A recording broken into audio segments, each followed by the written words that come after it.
হাত্তা ইযা জাআহু লাম ইয়াজিদহু শাইআ ফাইন্না খায়রাল হাদিসি কিতাবুল্লাহ ওয়া খায়রুল হুদা হুদা মুহাম্মাদ সাল্লাল্লাহু আলাইহি ওয়াসাল্লাম ওয়া শাররাল উমুরি মুহদাসাতুহা কুল্লা মুহদাসাতিন বিদআ ওয়া কুল্লা বিদআতিন দালালা ওয়া কুল্লা দালালাতিন ফিন্নার।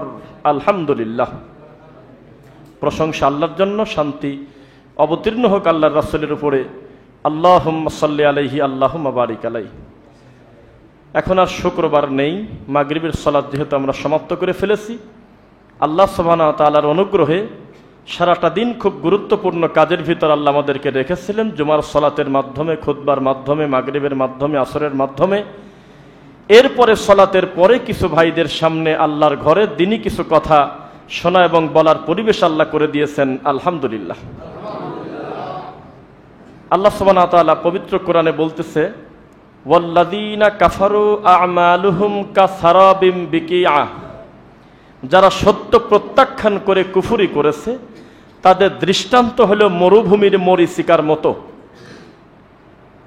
ইয়াহসাবুহু যামআনু মাআ, যেটা বালি কিন্তু দূর থেকে দেখতে মনে হয় পানি। হাত্তা ইযা জাআহু লাম ইয়াজিদহু শাইআ, লোকটা যায় সামনে, খালি মনে হয় আরেকটু গেলেই পানি। শেষ পর্যন্ত দেখা গেল পানির বংশও নাই, ওটা হলো মরীচিকা, চিকচিক করতেছে। তো যারা সত্য প্রত্যাখ্যান করে, যারা হকটা গ্রহণ করে না, তাদের পরিস্থিতি ঠিক তেমন। আমরা আমাদের বক্তব্যের ভিতরে একটা বিশেষ অংশ রাখবো, হলো ইনসাফের বিষয়ে ইনশাআল্লাহ। খুব ভেঙে ভেঙে বলার চেষ্টা করব। ইনসাফ হলো দুই ধরনের। এটা যদি খালেকের ব্যাপারে হয় তাহলে হবে শিরক করা যাবে না। এটা যদি মাখলুকের সাথে লেগে যায় তার অর্থ হবে মানুষের প্রতি জুলুম, অন্যায়, অত্যাচার করা যাবে না। আল্লাহর সাথে করা যাবে না তার একটা আয়াত বলি কোরআন মাজিদের। আল্লাহ বলতেছেন, আউযু বিল্লাহি মিনাশ শাইতানির রাজিম, ওয়া মান আযলামু মিম্মান ইফতারা আলাল্লাহি কাযিবা। আল্লাহ বলছেন, তার থেকে বড় জালেম আর কে আছে যে আমি আল্লাহর প্রতি মিথ্যারোপ করে না। আউযু বিল্লাহ। মানে আমরা মনে করছি যে আমি আমার এক ভাইয়ের প্রতি জুলুম করছি, এটার নাম জুলুম, কিন্তু মানুষ তার রবের প্রতিও জুলুম করে। কেন করে? কুমিল্লা চাঁদপুরের এক পীর বলতেছে, আল্লাহ কোনো ডিসিশন নিতে গেলে মুহাম্মাদের অনুমতি নিয়ে নিতে হবে। নাউজুবিল্লাহ।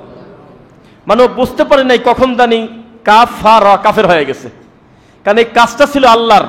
আল্লাহর রুবুবিয়াতেও হাত দিয়ে দিয়েছে, দিয়ে ওখানে মাখলুককে ভরে দিয়েছে। আল্লাহর ডিসিশন, আল্লাহর কুন ফায়াকুন পুরোটাই তার ইখতিয়ারের ভিতরে। বিয়াদিকাল খায়র, কল্যাণ আল্লাহর হাতে।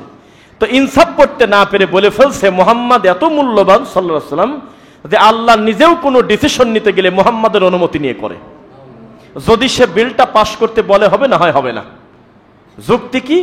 তখন সে মক্কা একবার যায়, মদিনায় একবার যায়, জাল হাদিস নিয়ে আসছে 11টা, বিভিন্ন কিছু নিয়ে এসে তিনি একটা পাগল বুঝ দিয়ে দিচ্ছে মানুষের সামনে। মানুষ তার রবের প্রতিও মানুষ ইনসাফ করে না। আল্লাহ বলতেছে, আমি রহমান, আমি আছি আরশের উপরে, তবে আমার থাকা, আমার হাত, আমার চোখ, এটা কোনো মাখলুকের সাথে তুলনা দিও না। লাইসা কামিসলিহি শাই, তুলনা দিয়ে লাভটাই বাকি, কারণ তুমি আর আমি তো আলাদা। আমি খালেক, তুমি মাখলুক, এটা মিলাতে চাইলেও তো মিলবে না। আমি সবচেয়ে উপরে। কিন্তু আমি যখন একবার মুখ দিয়ে সরল মনে বলে ফেললাম যে আমার আল্লাহ নাই কোন জায়গা, আমার ভিতরেই তো আছে, যেদিক তাকাই তিনি তো আছে তো, অথচ আমি তখনও বুঝতে পারি নাই, আমার ইমানটাই চলে যাচ্ছে, আমি একটা শিরকি আকীদা, কুফরি আকীদা লালন করে ফেললাম। ঠিক তেমনি মানুষ শিরকের মাধ্যমে, কুফরের মাধ্যমে তার রবের প্রতি বেইনসাফ করতেছে। মুহাম্মদ সাল্লাল্লাহু আলাইহি সাল্লামের প্রতিও ইনসাফ নেই, বান্দার প্রতি ইনসাফ নেই। খুব খেয়াল করে শুনবেন, আইনের সুশাসন আমরা চাই কি চাই না বলেন? আইন তো এই জন্যই আইন যে দুর্বল যাতে তার যোগ্য প্রাপ্য বুঝে পায়। আইন তো এই জন্যই আইন যাতে জালেম তার যোগ্য শাস্তি পায়, মাজলুম বেচারা জয়ী হয়, তাই তো? কিন্তু দীর্ঘদিন এটা ছিল না, আমাদের দেখার সুযোগ খুব কম হয়েছে। সব কথা খোলামেলাই বলে দেই, মাত্র কয়েকদিন আগে যিনি ছিলেন আইনের সবচাইতে বড় ধারক বাহক, যিনি ছিলেন আইনের সবচাইতে বড় দায়িত্বশীল মানুষ, সেই মানুষটার আশেপাশে থেকে যাতে জুতার ঢেল, ডিম, ইট পাটখেল মেরে তার মাথা ফেটে না যায়, তাকে হেলমেট দিয়ে পর্যন্ত টিকানো যাচ্ছে না ভালোভাবে। পরিস্থিতি জটিল, ইনসাফ খুব জটিল। মা ইয়ালফিযু মিন কাওলিন ইল্লা লাদাইহি রাকিবুন আতীদ। আজকে থেকে 200 বছর আগে, 300 বছর আগে, 500 বছর আগে মানুষ আমরা বলেছি, প্রত্যেকটা কথা আল্লাহর কাছে রেকর্ড থাকে। এখন আবার বলতে হচ্ছে মানুষের কাছে রেকর্ড থাকে, থাকে কিনা? আজকে থেকে 6 মাস আগে এটা মার্ডার করছে, কেউ কোনো সাক্ষী প্রমাণ নাই, নিশিরাত্রে করছে, কেউ জানে না। 6 মাস পরে সন্দেহ করতে করতে করতে করতে এই মোরা কবর খুঁজে হাড় হাড্ডি বের করে ফরেনসিক ল্যাবে ঢুকায়ে কতদিন আগে কে আঘাত করছে তার ফিঙ্গারপ্রিন্ট বের হয়ে আসছে। তাহলে রেকর্ড কি শুধু আল্লাহর কাছেই থাকে না জমিনেও থাকে? হিসাব দেওয়া লাগতেছে। সেজন্য এমন কিছু করবেন না যেই কর্মের জন্য আপনাকে এমন বেইজ্জিত হতে হয়, এমন বড় একটা জবাবদিহির আওতায় পড়তে হয়, মানুষের হিসাব বড় কঠিন। আমরা চাই আমাদের এই দেশে না, সারা পৃথিবীতে আইনের সুশাসন হোক, আদল, আদল আইন দাল্লাম, আদল ন্যায়পরায়ণতা, সুশাসন, ইনসাফ ভিত্তিক সব সময় মানুষ যেন তার সুবিচার পায়। আল্লাহুম্মা আমিন। এটা হলো মানুষের দায়িত্ব। আর তার রবের সাথে মানুষের দায়িত্ব কি, ভুলেও যাতে সে শিরক না করে, সে যেন বিদআত না করে। একটা আশ্চর্যজনক পাপ বিদআত শিরক, যেই দুইটা পাপকে অত্র এলাকার লোক ঠাট্টা মনে করে এটা আবার কি? এটা 2024 সাল, এখন পর্যন্ত একটা কামেল পাশ হুজুরের মুখ দিয়ে বের হচ্ছে বিদআত শব্দের অর্থ যার দাঁত নাই। লাখ লাখ মানুষের সামনে তিনি প্রকাশ্যে বলে দিচ্ছে। এটা কি মজা করার জিনিস? মুসল্লিরা তাকে জিজ্ঞাসা করতেছে, হুজুর সহজে আপনাকে প্রশ্ন করতাম না, ইউটিউবে যে ধরনের বক্তব্য শুনি, এটা বেদাত, ওটা বেদাত, এটা চলবে না, ওটা চলবে না, তো বেদাত জিনিসটা কি হুজুর একটু বলেন তো দেখি। তখন হুজুর জবাব দিচ্ছে, হা হা হা, বেদাত হলে যার দাঁত নাই। দিন নিয়ে যদি কেউ আর কি ঠাট্টা করে, আল্লাহ সম্পর্কে যদি কেউ কটু মন্তব্য করে, বেইনসাফ করে, তার হিসাব হবে কিনা? হবে, অবশ্যই হবে। তো মানুষ এখনো বুঝতে পারে নাই আল্লাহর সাথেও ইনসাফ আছে। রব্বুল আলামিন বলতেছে, কুল্লা ইয়ালামু মান ফিস সামাওয়াতি ওয়াল আরদিল গায়বা ইল্লাল্লাহ। হে নবী, আপনার মুখ দিয়ে বলে দেন, কফলাম পেশকুল মানে আপনি বলেন, মানে নবী বলেন, লা ইয়ালামু মান ফিস সামাওয়াতি ওয়াল আরদ, আসমান আর জমিনে কেউ জানে না গায়েব, গায়েব ইল্লাল্লাহ, আমি আল্লাহ ছাড়া।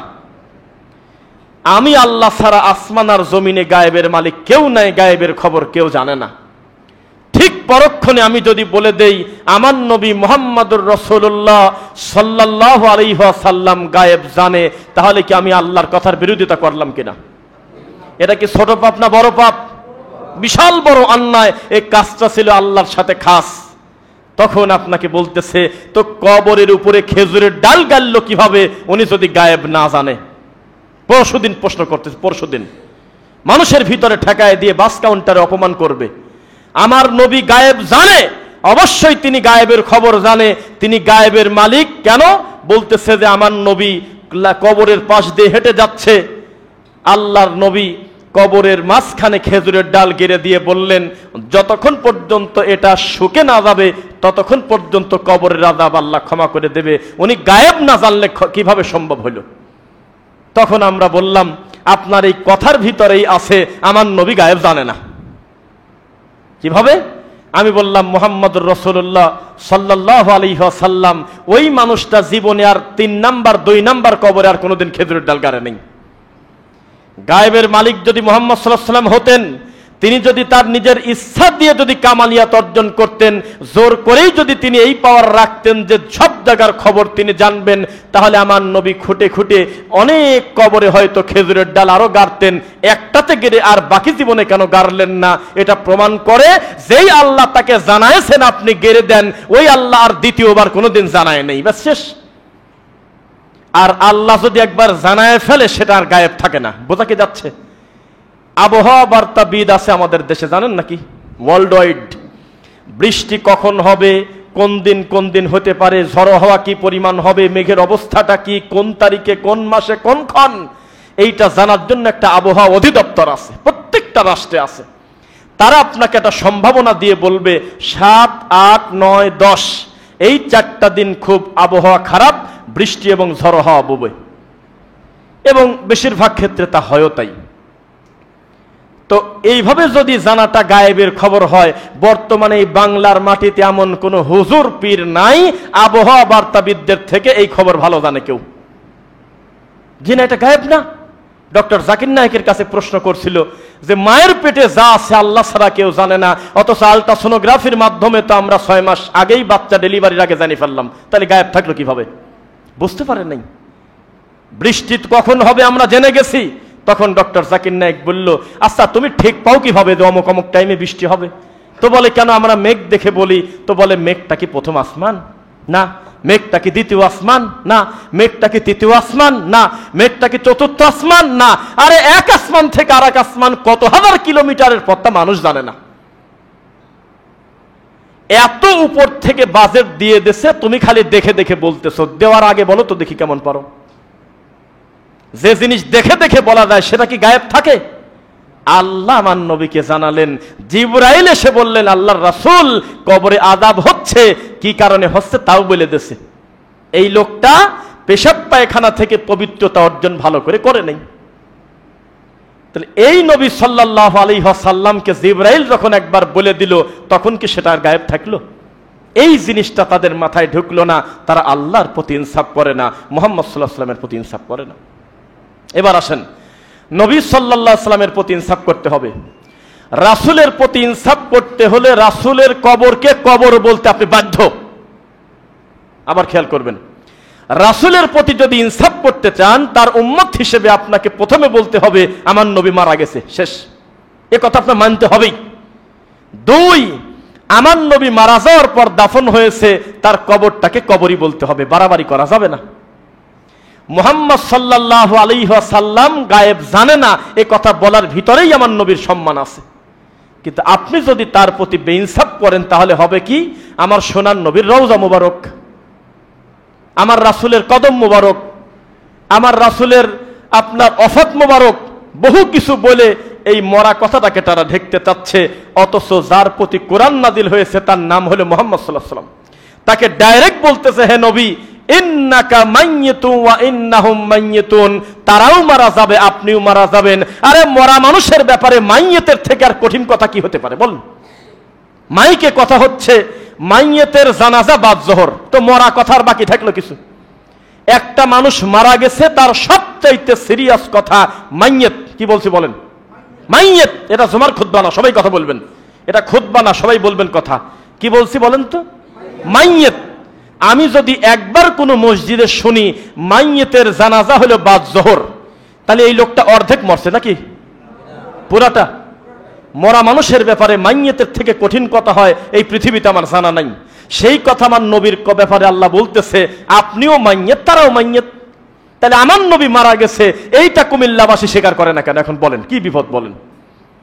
মুহাম্মদ সাল্লাল্লাহু আলাইহি ওয়াসাল্লামের পিতা ছিল, মাতা ছিল, ব্যথা পেলে তিনি কষ্ট পেতেন, চোখ দিয়ে পানি বের হয়েছে, বাজারঘাট করেছে, পেশাব পায়খানা হয়েছে, সন্তান সন্ততি ছিল, একাধিক স্ত্রী ছিল। তিনি মানুষের সিস্টেমে দুনিয়াতে এসেছে, অবশ্যই তিনি মানুষ। শেষে খালি একটা কথা বলবেন, তবে আমাদের থেকে তার সম্মান কত বেশি তা আল্লাহ ভালো জানে। তার সাথে আমাদের মান সম্মানের তুলনা নাই। সুবহানাল্লাহ। কে বলছে আপনাকে তাকে বলা যে আমার মতো ছিল? এই কথা কি কেউ বলে? তার সম্মানের সাথে আপনার আর আমার সম্মানের তুলনা নাই। তবে অবশ্যই তিনি একজন মানুষ, এ কথা যদি বলেন মুখ দিয়ে, তখন হবে নবীর প্রতি ইনসাফ করা। মুহাম্মদ সাল্লাল্লাহু আলাইহি ওয়াসাল্লামের কাছে সাহাবী এসে বলতেছে, আল্লাহর রাসূল, আমার আব্বা মায়ের ব্যাপারে আপনি একটু বলেন তো দেখি, কি অবস্থায় তারা আছে, আমার পিতার ব্যাপারে বলেন। মুহাম্মদ সাল্লাল্লাহু আলাইহি ওয়াসাল্লাম বললেন, ফিন্নার, তিনি জাহান্নামে আছেন। কোথায় আছে? আর আপনার হুজুর হলে, আরে হলে আমার নিজের লোক, সুদখোর, ঘুষখোর, দুর্নীতিবাজ, যাকে তাকে গলার সাথে সোমা দিয়ে জড়ায় ধরে বলে আমার ভাইকে দেখলে মন ভরে যায়, যাতে ওই বাড়িতে কোনো মৌতে খতমে 2000 টাকা ধরিয়ে দেয়। আল্লাহর রাসূল কোন রকম কোন এদিক সেদিক না, সরাসরি মুখ দিয়ে বললেন, মন খারাপ করো কেন এই কথা শোনার পরে? আবি ও আবু কাফিন্নার, আরে তোমার বাপও জাহান্নামে, আমার বাপও জাহান্নামে। তবে এই কথা এই মসজিদে বলা যায়, চট্টগ্রামের ওই সাইডে বললে আমার আজকে বাড়ি দেওয়া কঠিন ছিল। তুই হইলো বলিস যে আমার নবীর বাপ জাহান্নামে গেছে, আমার নবীর মা জাহান্নামে গেছে, বেটা ওর নিজের জাহান্নাম থেকে মুক্তির কোনো চিন্তা নাই, কোনো ঠেকা নাই, যেভাবে হোক জোর করে আল্লাহ রাসূলের পিতামাতাকে জান্নাতে দেওয়াই লাগবে। এটা হলো আমাদের সমাজের আবেগ। তাই তো একটু আগে আমরা, আমার বন্ধু ভাই শাকিল ভাই সহ আমরা ওখানে আলোচনা করতেছিলাম যে এই জাতির আবেগ বাদ দিলে কিচ্ছু থাকে না, কিচ্ছু থাকে না। প্রকাশ্যে জাতির সামনে বলতেছে তাদেরকে ধরেন, তাদেরকে বয়কট করেন যারা নবীর পিতামাতাকে জাহান্নামী বলে। আমি হাসি আর বলি আল্লাহ, এ পাগল তামান নবীকেই বয়কট করতেছে। তার পিতামাতার ব্যাপারে তিনিই তো খোলাসা করেছে, খোলাসা করে কিন্তু বলে নাই শোনো যেহেতু আমার আব্বা মা, তোমরা নীরব থাকো, তোমরা কোনো মন্তব্য করো না, চুপ থাকো। তিনি খোলাসা করে বলে দিয়েছে ওয়াকুলিল হাক্কু মির রাব্বিকুম ফামান শাআ ফালইউমিন ওয়া মান শাআ ফালইয়াকফুর। হক আসে আল্লাহর পক্ষ থেকে, চাইলে তুমি মেনে নাও, না চাইলে কুফরি করো, আল্লাহর কিছু আসে যায় না। বোঝা যাচ্ছে কথা? হক হকের গতিতে বলতেই হবে। আর যদি বেইনসাফ করেন তখন আপনাকে লজ্জায় পড়তে হবে। বোঝা কি যাচ্ছে? এই খেয়াল করেন সবাই, একটা জালসা হচ্ছে, আমার ডান পাশে একটা রাজনৈতিক নেতা, তা আমি ওনাকে সামনে রেখে আমি বলতেছি ওনার মতো নেতা হয় না, উনি হলে এলাকার এই সেই, উনি চলে গেলে এলাকাই শেষ হয়ে যাবে, এরকম অতি বাড়াবাড়ি করে তাকে পাম দিতে গিয়ে আমি অতিরঞ্জিত কথা বলে ফেললাম। ঠিক তার পরের দিন লোকটা খেতা বালিশ বদনা সহ পলা চলে গেছে গ্রামেতে। তখন আর একদল ক্ষমতায় আসছে, এখন আমার কি হবে বলেন? ওই ক্লিপ তো থেকে গেল। তখন লোকজন বলবেনি দেখছো কিভাবে এই হুজুরটা মানুষ পূজা করে। আর যদি ইনসাফ করে বলতো আমার ডানে কে বামে কে সামনে কে পিছনে কে, কিচ্ছু দেখার কোনো কথা নাই, আমি সুদের বিরুদ্ধে বলবই, আমি ঘুষের বিরুদ্ধে বলবই, তাতে আমার ডান পাশের লোকটা ঘুষখোর হলে আমার কি আসে যায়। এই গতিতে যদি থাকতো তাহলে ক্ষমতায় কে আসলো গেল বড় কথা না, দাওয়াত আমাকে দিতেই হবে, এই গতিটা থাকতো কঠিন। সব তো চাটুকার, সব তো পাউসাটা পাগল। মূর্তি উদ্বোধন করতেছে, কোন কি বিপদ? মূর্তি মূর্তি উদ্বোধন করতেছে হুজুর।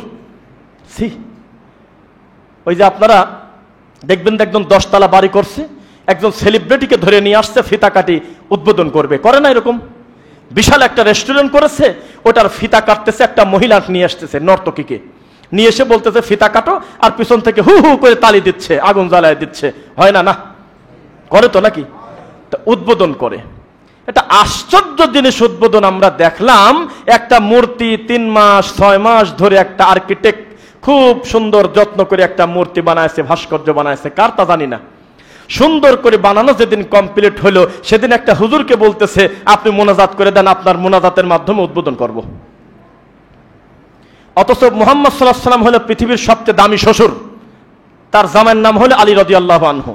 জামাই শ্বশুরের কথা হচ্ছে তুমি কোনো ছবি মূর্তি ছাড়বে না, কোনো ভাস্কর্য ছাড়বে না, বলে নাই না? এই ছাত্রদের কর্মকাণ্ড নিয়ে এই দেশের অন্য অন্য ব্যাপারে যে কোনো বিষয়ে পক্ষে বিপক্ষে আপনি কি মন্তব্য করবেন তা জানি না, তবে উঁচু ভাস্কর্য, মানুষের আকৃতি প্রতিকৃতি, দেওয়ালে কাঠে, তারপরে যেই সমস্ত প্রতিকৃতি ভাস্কর্য ছিল এটা তারা ভেঙে কোনো পাপ করে নাই। কেননা এই কর্ম করার জন্য মুহাম্মদুর রাসূলুল্লাহ সাল্লাল্লাহু আলাইহি ওয়াসাল্লাম তার জামাই আলীকে নির্দেশ দিয়েছিল। এই ব্যাপারে কোনো কলম ধরার জায়গা নাই। অবশ্যই আমরা চাই গোটা দেশ শুধু নয় সারা পৃথিবী ছবি মূর্তিবিহীন হয়ে যাক ইনশাআল্লাহ। থাকা যাবে না, এটা গজব, রাখতে পারবা যাবে না, ইনসাফ নাই। কে কি বলবে বলেন? আপনাদের কি মনে আছে 2018 সালে না 16 সালের একটা ঘটনা? তখন হেফাজত ইসলামের একটা দাবি ছিল যে কোনো ছবি মূর্তি ভাস্কর্য রাখা যাবে না। এটা তো আসলে তাদের দাবি না, এটা সব মুমিনের দাবি, নাকি আপনাদের দাবি না? তখন এইটা নিয়ে খুব পক্ষে বিপক্ষে সমালোচনা হচ্ছিল। হঠাৎ করে কি টেলিভিশনে তো আমার মনে নাই, একটা হুজুরকে ধরে নিয়ে আসছে, হুজুরের নাম হলো সরকারি হুজুর। কি হুজুর? সেই হুজুরের ডাকি নিয়ে আসি বলতেছে যে হুজুর এদের ভাস্কর্য বলে ইসলামে নিষেধ আছে, তাহলে রোগী করছে যে অসুবিধা নেই, চলে, ভাস্কর্য চলে। কিভাবে চলে? তখন উনি নিজে নিজে বলতেছে আল্লাহর কাবা ঘরটাও তো একটা ভাস্কর্য। এখন পর্যন্ত, এখন আজকের এই দিনে এখন আমি ইউটিউবে সার্চ দিয়ে ওই হুজুরের ভিডিও দেখাতে পারবো অনলাইন থেকে। কি তাকদির আমাদের, কি কপাল আমাদের। আরে আব্দুল্লাহপুর থেকে যে বাসে উঠলাম, ওই বাসওয়ালা তার বউ তার মেয়ে তার জাত বংশের নাম ওই বাসের সামনে লেখার জায়গা পাইলো, শুধুমাত্র বিসমিল্লাহ লেখার জায়গা নাই। 7, 8, 6 মিথ্যা কথা। 7 আর 6 আবার কিনা? বিসমিল্লাহ লেখার সুযোগ নাই, জায়গা পাই নাই তো 7 আর 6 লিখে গোল মেরে দিতেছে। যেখানে নামলাম সেখানে লেখা খোদা হাফেজের পিলার। এ কোন জ্বালা! আল্লাহ হাফেজ, আল্লাহর কথাটা মুখে আসে না, খোদা হাফেজের পিলার। প্রত্যেকটা জায়গায় মানুষ বেইনসাফি করতেছে, প্রত্যেকটা জায়গায় তার রবের সাথে শিরিক করতেছে, বিদআত করতেছে। আল্লাহর দয়া পাবে কিভাবে? আশা করবে কিভাবে? এটা কি সম্ভব বলেন? সারাদিন মিলাদ পরে কান্নাকাটি করে নবীর প্রেমিক হওয়ার আশা করাটা ঠিক তেমন যেইভাবে টয়লেটের টাঙ্কির ভিতরে পড়ে গেছে একটা লোক, পড়ে যেতে পারে, টয়লেটের মেলা দিন আগের স্ল্যাব ভাঙা, পড়ে গেছে, বা রাস্তাঘাটে চলতে গিয়ে ড্রেনের ভিতর পড়ে গেছে, পড়তে পারে না মনে হয়। টয়লেটের টাঙ্কির ভিতরে পড়ে নাকটা বের করে হাত উঁচু করে যদি কেউ বলে এ আতর হবে আতর, এই লোক যেমন পাগল, ঠিক তেমনি মিলাদ পরে যদি কেউ মনে করে আমি নবীকে খুশি করব, সেও তেমন পাগল। আগে টয়লেট থেকে উঠে আসতে হবে, উঠে এসে নিজেকে গোসল করে ফ্রেশ হয়ে পবিত্রতা অর্জন করে তারপরে আতর নিতে হবে, যাতে আমার গায়ে থেকে এই নোংরা গন্ধ চলে যায়। আগে বিদআত পরিত্যাগ করতে হবে, আগে শিরিক থেকে উঠে আসতে হবে, তার সাল্লাল্লাহু আলাইহি আসার আল্লাহ 10টা রহমত দিয়ে দেবে, 10টা গুনাহ ক্ষমা করে দেবে, 10টা মর্যাদা আল্লাহ বৃদ্ধি করে দেবে। ইনসাফ নাই, প্রত্যেক ঘাটে ঘাটে মানুষ মানুষের সমালোচনায় ব্যস্ত। কিভাবে সম্ভব? ওই যে বলা হচ্ছে যে আপনারা হুজুররা এক হন না কেন? কেন এক হব? কিসের ভিত্তিতে এক হব বলেন? আপনি ডানে বামে সালাম ফেরায় মাথায় হাত দিয়ে কি জানি পড়েন, আমি লাশ হয়ে যাবো তাও আমি এই কাম করবো না, এটা নাই, আমি করবো কি কারণে? আমাদেরকে বলা হচ্ছে এই ছোটখাটো ব্যাপার ওয়াজ বাদ দিলে চলে না। শিক্ষিত লোক গাড়িতে উঠে আমাদের ডেকে বলে এখন এসব ছোটখাটো ব্যাপার নিয়ে ওয়াজ ছেড়ে দিলে হয় না। তা আমি তাকে বললাম যে একটা প্রশ্ন করি আপনাকে, সালাম ফেরানোর পরে মাথায় হাত দেওয়ার ব্যাপারটা যে আমাকে আপনি বললেন, আপনার দৃষ্টিতে এটা বেদাত কি বেদাত না? বলেন। কয় হবে বেদাত। তো বেদাত যদি হয়, এত বক্তব্য দেওয়ার পরেও আপনি কি বলতে পারবেন আমাদের দেশে বিশুদ্ধ আকীদার প্রতিষ্ঠানের বাইরে এমন কোন মসজিদ আল্লাহর এই বাংলাদেশে আছে যেই মসজিদে সালাম ফিরানোর পর অন্তত 2 জন হলেও মাথায় হাত দেয় না? দেখেন তো দেখি। কয় যে না, তা নাই। আমি বললাম যতদিন পর্যন্ত সালাম ফিরানোর পরে আস্তাগফিরুল্লাহ আস্তাগফিরুল্লাহ আস্তাগফিরুল্লাহ আল্লাহুম্মা আনতাস সালাম ওয়া মিনকাস সালাম আল্লাহর রাসূলের শেখানো মাসনুন জিকির চালু না হবে, ততদিন পর্যন্ত একই রকম কথা হতে পারে, তবে আমাদের মরা পর্যন্ত আমরা চালু করেই যাবে কথা, বলতেই থাকবো ইনশাআল্লাহ। মনে থাকবে, পরিস্থিতি যত জটিল হোক। ফেরাউনের ঘরে, পৃথিবীর শ্রেষ্ঠ স্বৈরাচারীর ঘরে থাকার কারণে আসিয়ার ইমানের কোনো কমতি হয়েছিল নাকি? এটা আপনি মনে করেন? একটা নবী, ডিপ্রেশনের ব্যাপারে একটা কথা বলি আপনাদের। ডিপ্রেশন বোঝেন নাকি? খুব মানসিক পেরেশানে থাকে মানুষ, খুব খুব কষ্টে থাকে, বিভিন্ন চিন্তা ভাবনায় ছেলেদের। নূহ আলাইহিস সালামের ছেলের ব্যাপারে কি ফতোয়া দিবেন বলেন? এখন আপনার ছেলে এটা সামান্য গাঁজাই খায়, অবশ্যই সেটা এত নোংরা পাপ যে বড় বড় পাপের দরজা খুলে দেয়, কিন্তু নূহ আলাইহিস সালামের ছেলের তুলনায় কি করবেন বলেন একটু? একটা রানিং নবী, তার ছেলে কথা শোনে না, কি বিপদ বলেন? জামানার সবচেয়ে দামি মানুষ তখন হলো নূহ আলাইহিস সালাম, কেননা আল্লাহ তাকেই নবুয়তি দেয়, তার জামানায় তিনিই হলো সবচেয়ে দামি, তাই তো? এটা আল্লাহর পরিকল্পিত, যাকে তাকে আল্লাহ নবুয়তি দেন না। সেই নবীর ছেলে কথা শোনে না, অথচ অন্য এলাকার লোক এসে নৌকাতে উঠতেছে, অন্য এলাকার লোক এসে বলতেছে মেনে নিলাম, আশহাদু আল্লা ইলাহা ইল্লাল্লাহ, আমরা মেনে নিলাম গো নূহ, আল্লাহ ছাড়া কোনো সত্য ইলাহ নাই। কিন্তু ছেলে বলতেছে তোমার আল্লাহর এত পাওয়ার আছে, আমার বিশ্বাস হয় না, আমি পাহাড়ে উঠে যাব, পানি আর কি হবে তাই। এত বড় খারাপ সন্তান তার কাছে থাকার পরেও তিনি ডিপ্রেশনে ছিলেন না, তিনি দাওয়াতি কাজ করে গিয়েছেন। তিনি জানতেন আমি নূহ কাউকে হেদায়েত দিতে পারি না, হেদায়েতের চাবি আল্লাহর হাতে। আমার কাজ হলো দাওয়াত দিয়ে মানুষের কাছে পৌঁছানো, তার ভিতরে আমার ছেলেও পড়বে, আমি আমাকে জাহান্নামের আগুন থেকে বাঁচাবো, আর একজনকে আমি বাঁচাতে পারবো না, তবে বাঁচানোর চেষ্টা করতে পারবো।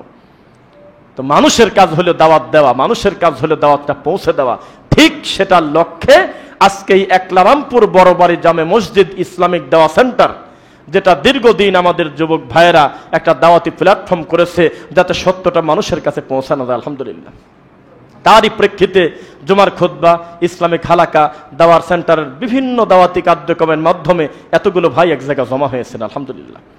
বিশ্বাস করেন, টুকটাক আল্লাহ বিভিন্ন জেলায় নেয়, 64টায় যায়নি, 61টায় গেছি। তো যে আমরা দেখি বড় বড় মসজিদে মাগরিবের সালাতের সালাম ফিরালাম আমরা প্রায় 1000 লোক, কিন্তু আমরা বক্তব্যতে ওঠার আগে খেয়াল করে দেখি যে লোক আছে মাত্র 12 জন, লোকজন ভাড়া চলে গেছে।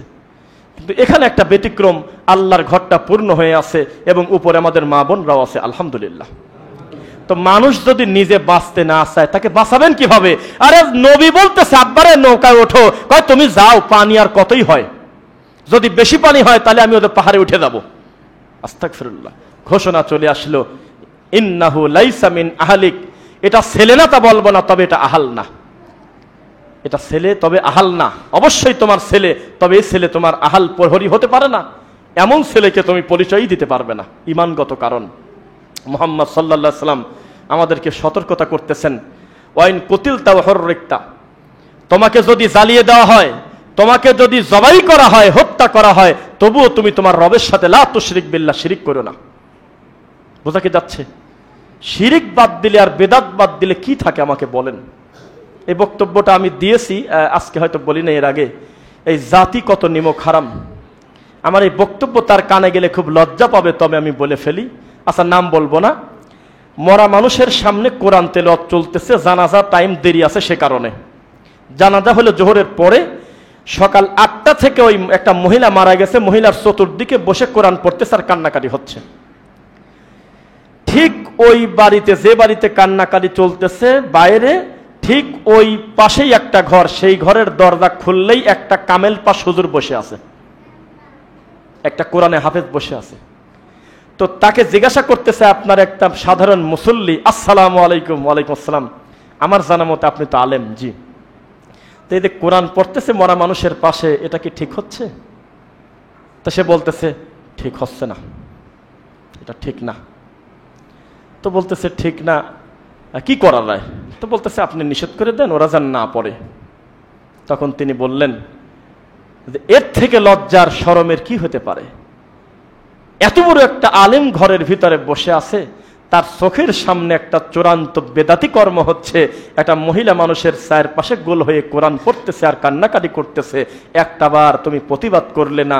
এর নামই তো বোবা শয়তান, এর নামই তো জাতির অভিভাবক। যদি চুপ থাকে তো ছেলেরা গাঁজা খাবে না তো কি খাবে?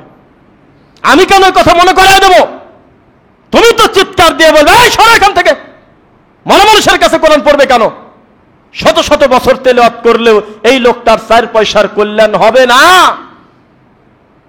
আমাদের কিছু হুজুর মজা করে বলে যে যে পড়ে তার লাভ, যার জন্য পড়তেছে তার তো লাভ নেই। কিন্তু কথাটা ভুল, দুইজনই ক্ষতিগ্রস্ত। যার জন্য পড়তেছে ও পাইল না, আবার যে ছেলেটা পড়তেছে তারও লাভ নেই। কেন লাভ নেই? এই একই কোরআন যদি মুখস্থ করার জন্য পড়তো নেকি পেত, এই একই কোরআন যদি এমনি তেলাওয়াতের জন্য ঘরে পড়তো নেকি পেত। কিন্তু মরা মানুষের কাছে যখন ছেলেটা পড়তে গেছে, নেকি ও পাবে? ওরও নাই, যার জন্য পড়তেছে তারও নাই। এইগুলির কি করবেন বলেন?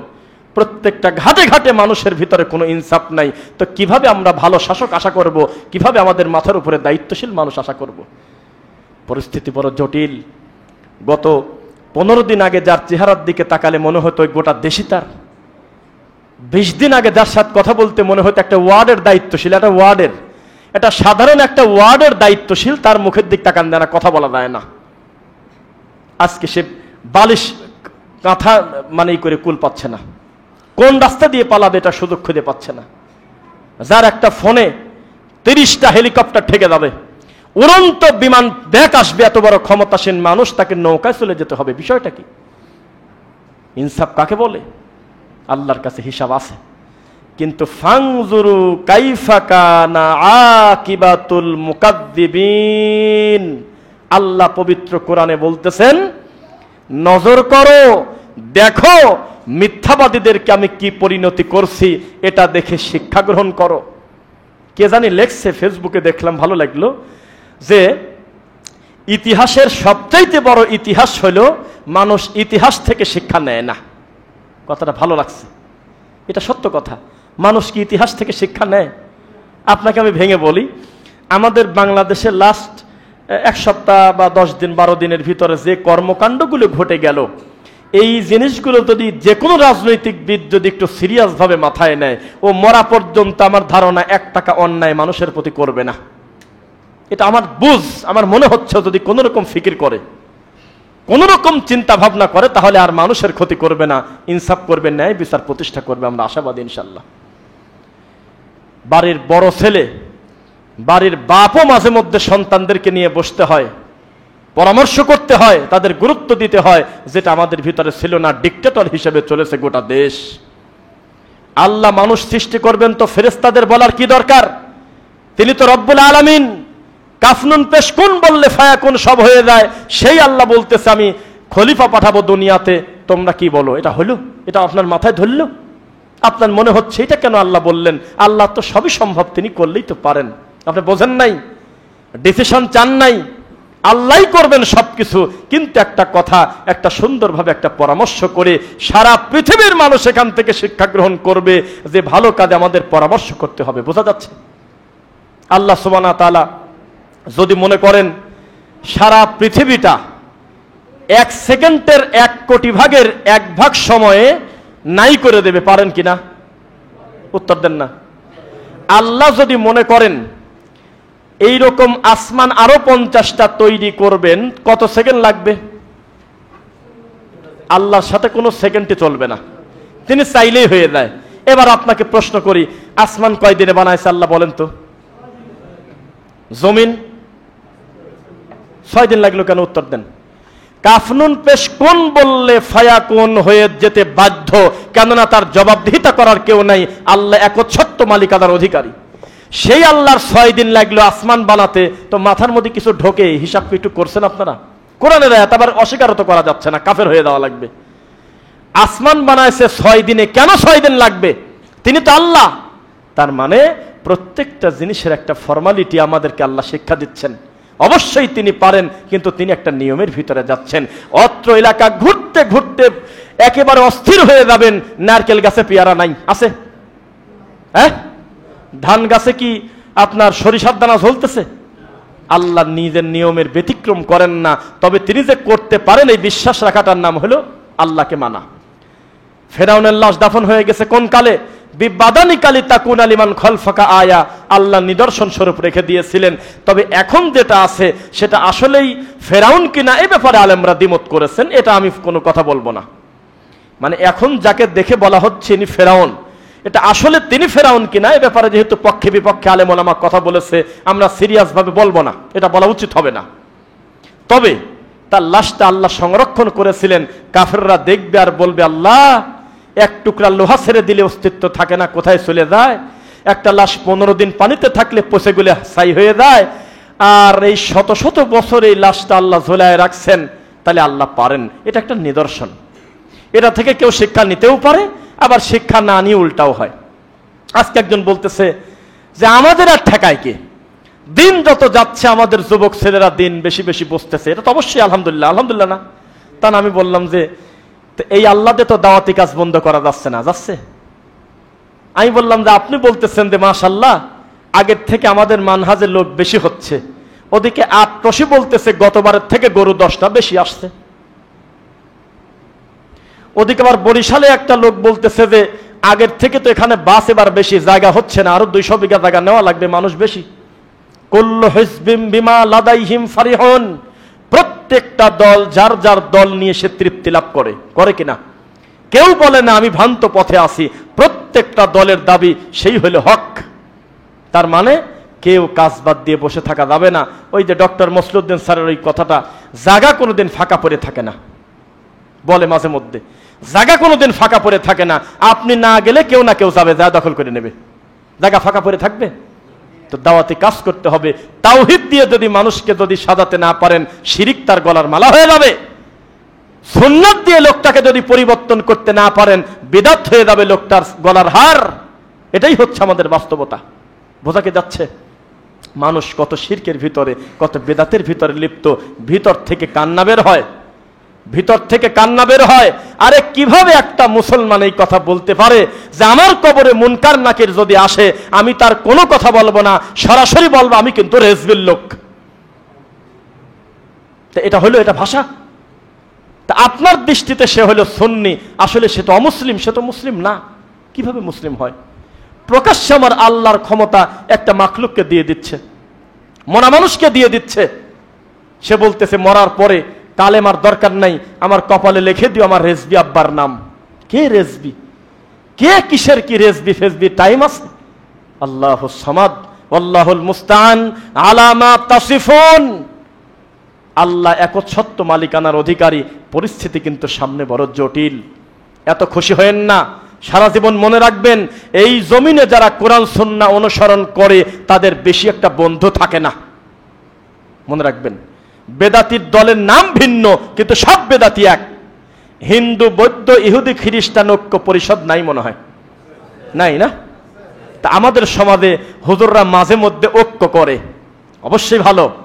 তা ঐক্যের আমি একটা স্যালাইনের প্রক্রিয়া দিয়েছিলাম, সেটা নতুন করে আমি রিপিট করব না। তবে যতবার তারা ঐক্যের সিরিয়াল করতে গেছে একটা ঐক্যের টেবিলেও আহলে হাদিসদের জায়গা হয়নি। কবর পূজারির জায়গা হয়, ল্যাংটার জায়গা হয়, ভান্ডারের জায়গা হয়, খেতা নারী ভুরি বদনা শিকল মিকল সব জায়গা পায়। আকাবির পূজারি জায়গা পায়, জর্দাখোরের জায়গা হয়, তাবিজের ব্যাপারীর জায়গা হয়, প্রকাশ্য শিরিকের সাথে লিপ্ত আলার জায়গা হয়। একবারে ডাইরেক্ট বলতেছে যে মওলা আলী। এবার কি ভাষা বলেন, কি আলী? মওলা আলী। আজকে দেখলাম এদের কুমিল্লা চট্টগ্রাম মহাসড়কের ডান পাশে একটা জায়গার নাম মনে নাই, আমি বাসে ছিলাম, দেখলাম ডান পাশ দিয়ে হুব্বে আলী খাজা বাবা মাদার শরীফ। হুব্বে আলী, কও কি বিপদ! কত নাম ডেলিভারি হচ্ছে দিন দিন। ভালো করে ভিতরে যদি একটু খোঁজাখুঁজি করেন কলা গাছও পেতে পারেন। কলা গাছ বের হয় নাই কোন কোন জেলায়? এ তো বিপদে পড়বো নাকি এগুলি বলে। চাঁদপুর জেলায় দেখেন নাই, রাতারাতি একটা কবর উঁচু হয়ে গেছে, মাজার। এলাকার লোকজন বাদী হলো যে এইটা কেমন কথা, এর ভিতরে আছে কোন মাল, এটা তো দেখার সুযোগ পেলাম না, তো মাজার কিভাবে হয়? আছে, তোমরা বুঝবে না, কথা বলো না, চুপ করে থাকো, এখানে আছে ব্যাপার আছে, এগুলো মারেফতের ব্যাপার। কয় যে না, আমরা একটু ভালো করি কবর খুঁড়ে দেখবো। ভিতরে খুঁড়ে দেখে কলা গাছ। দেখছেন? দেখছেন কেউ? একটু বলেন তো, দিকে হাত তোলেন, কে দেখছেন? কই? কলা গাছ, ভিতর থেকে কলা গাছ বের হচ্ছে। সি সি সি সি সি। এইরকম মানুষদের জায়গা হয় ঐক্যের টেবিলে, কিন্তু ওই টেবিলে বিশুদ্ধ আকীদা চর্চাকারী কারোর জায়গা হয় না। তার মানে আসলে তারা ওই হিন্দু বৌদ্ধ ঐক্য পরিষদ করতেছে, মুসলমানের জায়গা নেই। কষ্ট নিয়ে কথাটা বললাম। আহলুল হাদিস সালাফিদের সহজে কোনো বন্ধ হবে না। সমস্ত দলের নাম ভিন্ন, সবাই কিন্তু সালাফি আকীদার লোকদের শত্রু, সবাই শত্রু।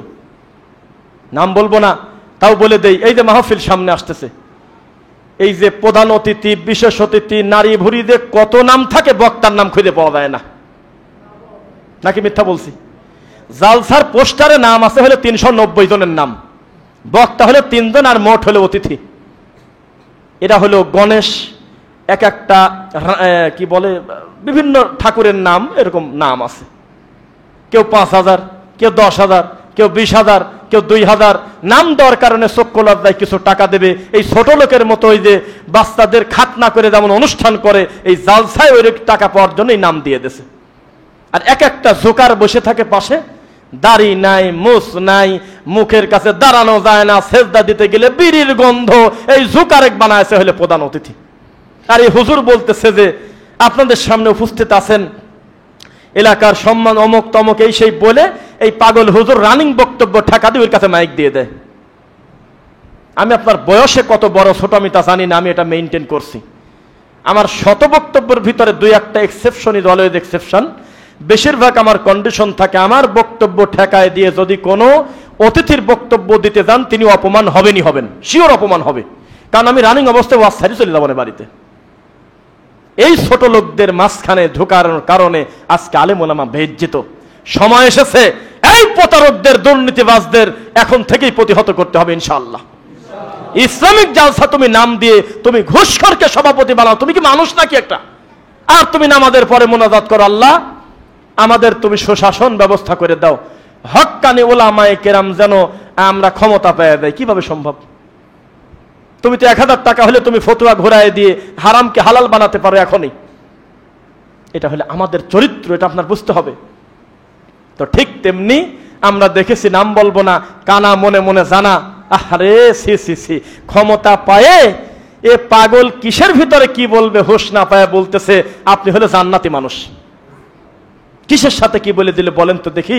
জান্নাতের সুসংবাদপ্রাপ্ত লোক কান্নাকাটি করে, আল্লাহ কবরের আযাব থেকে আমাকে বাঁচাও, আল্লাহ দাজ্জালের ফিতনা থেকে আমাকে বাঁচাও, আল্লাহ জীবন মরণের ফিতনা থেকে আমাকে বাঁচাও। সারাটা জীবন তারা কান্নাকাটি করে গেল, অথচ তারা জান্নাতের সুসংবাদ পেয়েছে। আর আজকের দিনে একটা মানুষকে, প্রকাশ্য বেপরদা একটা মানুষকে যে বলতেছে আপনি জান্নাতে চলে যাবেন, এমন হুজুর আমরা দুই চোখ দিয়ে দেখছি। তা কোথায় যাচ্ছে আমরা, কোন পথে আগাচ্ছি? এভাবে কিভাবে আলেম ওলামার ঐক্য হবে? যে সামান্য একটু চেয়ারের লোভে, সামান্য 2টা টাকার লোভে যেই লোকটা খোসা পরিবর্তন করে সাপের মতো, সেই লোকের কপালে কি থাকতে পারে? প্রত্যেকটা শাখায় কথা বলতে হবে। এখন আমি একটু ভেঙে ভেঙে বলি, কয়েকটা পয়েন্ট একটু খেয়াল করবেন। অনেক বিষয়ে কথা হচ্ছে, কিন্তু বিদ্যুৎ অফিসের দুর্নীতি নিয়ে কথা বলার দরকার আছে কিনা বলেন তো দেখি। এই ব্যাপারটা আমি এই বক্তব্যের মাধ্যমে আজকে আমি আমার সোনার ছেলেদের, যুবকদের বলি, এবং আমাদের দেশের রাষ্ট্রের যারা দায়িত্বশীল আছে, আমি আশা করতেছি আমার এই বক্তব্য তাদের কাছে কারো না কারোর মাধ্যমে যেতে পারেন কিনা। পারেন ইনশাল্লাহ। অবশ্যই এই বিদ্যুৎ অফিসের এই দুর্নীতি নিয়ে আপনারা সচেতন হবেন ইনশাল্লাহ। একটা নিরীহ গরিব মানুষ, তার ফ্যান কেনার টাকা পর্যন্ত নাই, 2টা লাইট চালায়, বিল আছে ৬,২২০ টাকা। আর যদি কমপ্লেন করতে যায় তো সংসদে ঢুকে যাচ্ছে, আসল মালিক খুঁজে পায় না। কয় না আমার কি দোষ, আমি হলো বিল লিখি, বিল কি আমি ভিতরে দিছি নাকি? আবার ওর স্যারের কাছে গেলে ও পাঠায় দিচ্ছে 3 তলায়, লোকটার পাগল বানায় দিচ্ছে ঘুরতে ঘুরতে। মিথ্যা না সত্য? নীরবে আপনি এই পাপগুলো সহ্য করতেছেন। এই বিদ্যুৎ অফিসের দুর্নীতি নিয়ে কথা বলতে হবে। মসজিদের মেম্বরে, জায়নামাজে, সালাতের পরে, বৈঠকে, মাহফিলে, খুতবায়, বিভিন্নভাবে এই দেশের যত দুর্নীতি আছে প্রত্যেকটা দুর্নীতির ব্যাপারে সমস্ত আলেমদের বক্তব্য দিতে হবে ইনশাআল্লাহ। 2, চিকিৎসা খাতে দুর্নীতি আছে কিনা বলেন? আছে না? অবশ্যই আছে। এগুলির ব্যাপারে কথা বলতে হবে। চিকিৎসা সেবা শুধুমাত্র ডাক্তারি একটা কর্ম না, এটা একটা সেবা, এটা একটা ইবাদত। এর মাধ্যমে দুনিয়া আখেরাত উভয়ই পাওয়া যায় কিনা বলেন? পাওয়া যায়। কিন্তু এটা হয়ে গেছে আমাদের কাছে এখন হাসির পাত্র। যাই হোক, শেখ চলে আসছেন, এখন আর লম্বা সময় কথা নয়।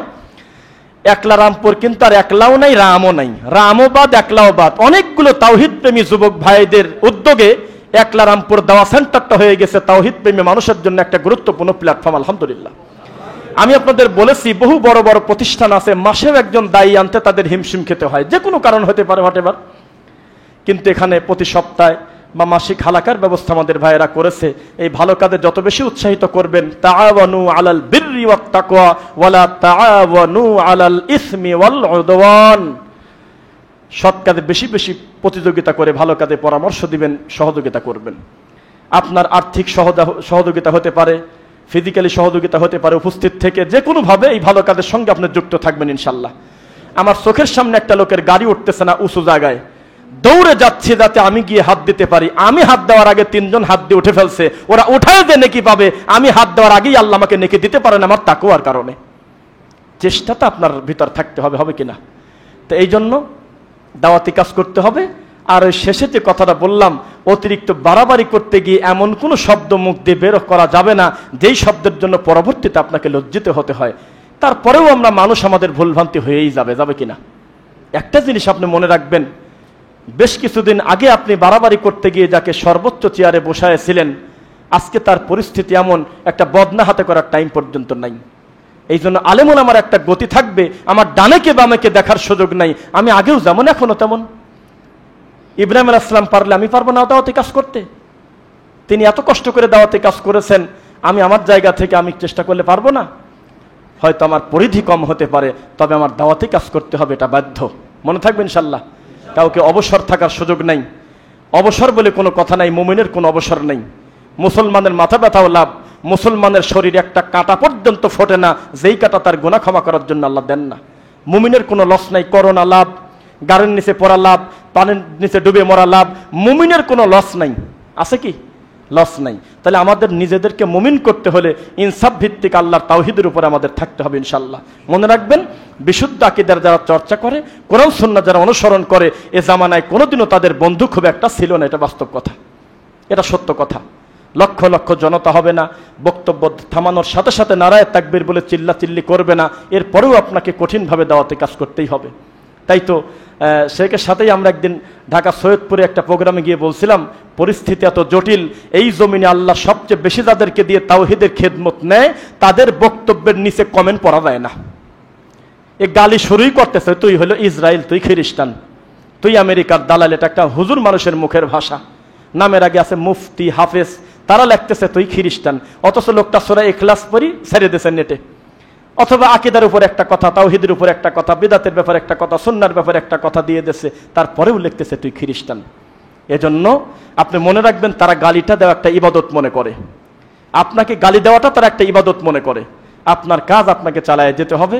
আপনাকে বলতে হবে আল্লাহ, ওই যে আপনার মিদাদ আল্লি কালিমাত রব্বি লানাফিদ আল বাহর, সূরা বানী ইসরাঈল আরেকটি আল্লাহ সুবহানাহু ওয়া তাআলা বলতেছে, মুহাম্মদ সাল্লাল্লাহু আলাইহি ওয়াসাল্লাম আল্লাহর কাছে বললেন যে আমাকে সত্যবাদী হিসাবে বের করেন, সত্যবাদী হিসাবে ফেরত আনেন। সবসময় এটাই আপনার মাথায় রাখতে হবে, অন্তত আমি যেন সঠিক জায়গার উপরে থাকি। যত ভালো কাজ করবেন তত বেশি মানুষের বিভিন্ন নিন্দা, বিভিন্ন কিছু আসবেই। এ দেশে মূর্তি উদ্বোধন করার হুজুরও আছে, 500 টাকার জন্য হালালকে হারাম বানানোর হুজুরও আছে। আল্লাহ যে তাদের ভিতর থেকে বের করে আমাদেরকে তাওহীদ হিসাবে কবুল করেছেন এই ব্যানারে, এটা আল্লাহ শুকরিয়া আদায় করি, আলহামদুলিল্লাহ। 2 নম্বর একটু তিতা কথা বলে শেষ করি। ওই যে গুগলে একদিন আমি লিখছিলাম মজা করে, সারা জীবন মানুষ বলে যে কুকুর নাকি কুকুরের মাংস খায় না। শুনছেন না? শুনছেন? কুকুর কুকুরের মাংস খায় না, এটা শোনেন নাই? তা আমি সত্যি কথা এমনি আমি লিখছিলাম গুগলে, এখন দেখি যে কথা সত্যি, আসলেই খায় না। ও না খায় মরে গেলেও আর একটা কুত্তার কামড় দিয়ে খায় না। কিন্তু এমন একটা জাতি আমরা, আকীদা এক, মানহাজ এক, আমল এক, সব এক। শুধুমাত্র আমার মন মতো না হওয়ার কারণে আমি একটা মূলধারার দায়ীকে লাল কস চিহ্ন দিয়ে চোখ মুখ আটকা দিয়ে আর একটা হুজুরকে বড় করতেছি। এর থেকে লজ্জার, এর থেকে নোংরা কাজ হতে পারে না। জাগতিক ভুল মানুষের সারা জীবন থাকবে যদি শিরক করে মুশরিক না হয়, বিদআত প্রকাশ্য প্রচারকারী না হয়, তার মানহাজ যদি বিশুদ্ধ থাকে। জাগতিক কুলো ভোরের কারণে লোকটার মানের ইজ্জত হানি করে তাকে আমি লাল চিহ্ন দিয়ে দেব, এটা ইসলাম আমাকে শেখায় নাই। এটা মনে রাখবেন যে আমার মন মতো সারা পৃথিবীর মানুষ হবে সেটা জরুরি না। তবে আমি আমাকে চেষ্টা করব আমার এই দাওয়াতি কাজের মাধ্যমে আমার আখলাক, আমার চরিত্র, আমার কাজ, এটা দেখে যাতে আরো 5 জন উৎসাহিত হয়ে আল্লাহর তাওহীদের পথে আসে। আল্লাহ সুবহানাহু ওয়া তাআলা আমাদের শিরিক মুক্ত তাওহীদি ঈমান, বিদআত মুক্ত সুন্নাতি আমল করে আল্লাহ আমাদের মৃত্যু পর্যন্ত ঈমানের উপরে সুম্মাস্তাকিম ইস্তিকামাত থাকার তৌফিক দাও আল্লাহ। আমাদের বক্তা শ্রোতা সবার একেবারে মুখের লাস্ট কথা যেন হয় লা ইলাহা ইল্লাল্লাহ